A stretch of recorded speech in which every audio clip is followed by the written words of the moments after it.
Hi, this is Wayne, President of Reality Ministries, with another episode of our podcast series, Speaking the Truth. And I'm Ben Fields, and we're back with you here today on July 4th. Happy July 4th to everybody. Glad you're joining us today. And what we want to talk about today is just freedom. And we're kind of getting off, a little bit off the beaten path here of some of the things we've been doing. But what we want to do is talk about freedom in America and how great this country is and all the freedoms that we have. And then what we want to do is, what does true freedom really look like through Christ? And we're going to be talking about that today. But one of the things I really believe, as believers and Christians in America, that, it's especially during the COVID era, we've been under attack a little bit. Churches have been shut down.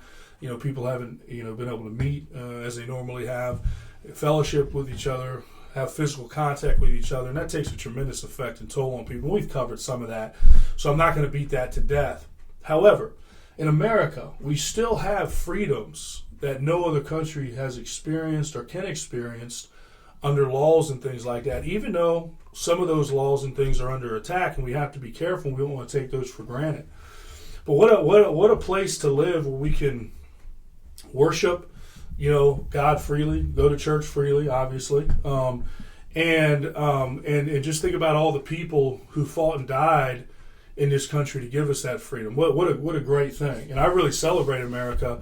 And it seems like in the media and stuff, America's gotten a lot of hate, and let the haters hate. But the reality of it is that we're free. And thank God we are. The other thing is what we want to do is, and Dad, I'll throw it to you here, is what does true freedom look like as a believer? It's even more free, right, than what I'm talking about here. Talk about that a little bit. Yeah, I think when we think about the bondage that we're in as sinful people, we're in bondage to sin, its power in our life, or in bondage to the penalty of sin, spending eternity in hell, if for people who don't turn to Christ, and bondage to fear. You and I talked a lot about fear in our podcast series, and we have a society of people that are just really enslaved to fear. And when people really put their trust in God, I don't want to oversimplify this. Right. We don't have to be in bondage to fear anymore, because we can focus more on what God thinks of us. When a man's ways are pleasing to the Lord, it says in Proverbs, he makes even his enemies to be at peace with him. And so as we experience freedom in Christ, we don't have to worry about dying even. Yeah. We talk about being courageous. Yeah. Laying aside concern for your own survival. Yeah. And so on a personal level or a spiritual level. And the other thing, Ben, is the whole idea of Jesus said, if you obey my truth, my word, you will know the truth, and the truth will make you free. Yeah. And so as we learn to follow him and do what he says, unlike people would think, we actually encounter more freedom in our life rather than more bondage. Interesting. And one of the things, when we think about freedom, like you said, we think about the standpoint as I can drive down the road and I'm not going to, that I'm free to do that. I'm free to walk into any church that I want to and things like that. When I think about true freedom, we talk about these characters. True freedom would be Shadrach, Meshach, and Abednego, right? And those that don't know the story, they would not bow down to an idol. And they were threatened to be thrown in a fiery furnace. And it didn't bother them. They lived freely. They said, do what you got to do, kind of thing. And I'm paraphrasing, obviously, but do what you got to do. That's true freedom. Daniel in the lion's den, right? True freedom.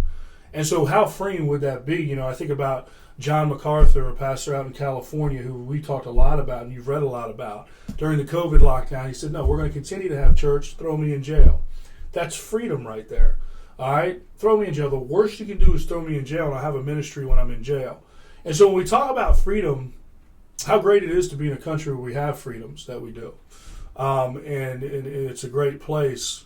But more importantly, when we go deeper than that, having Christ in us so we can be free from everything, and to your point, sin. So go ahead and give you the last word today on this, Dan. Yeah, I think that's a great point you made. Yeah, but the point you made, the whole idea of if we really trust him, we're really one of his followers, and we're more concerned about what he thinks of us than what people think of us, that really gives us a whole lot of freedom, because we're not trying to hold on to anything. And Jesus said true disciples of him of His are willing to give up everything they have. And that's freedom. Yeah. You know? It makes you ask yourself the question, what really is true freedom? So happy July 4th to everybody out there. Thanks for joining us today. America, that's the patriotic in me. I love America. I love the American flag. But more importantly than that, all right, more importantly than that, what is real true freedom? And that's having a relationship with God. So, Dad, thanks for sharing the stuff you shared today. And have a great July 4th.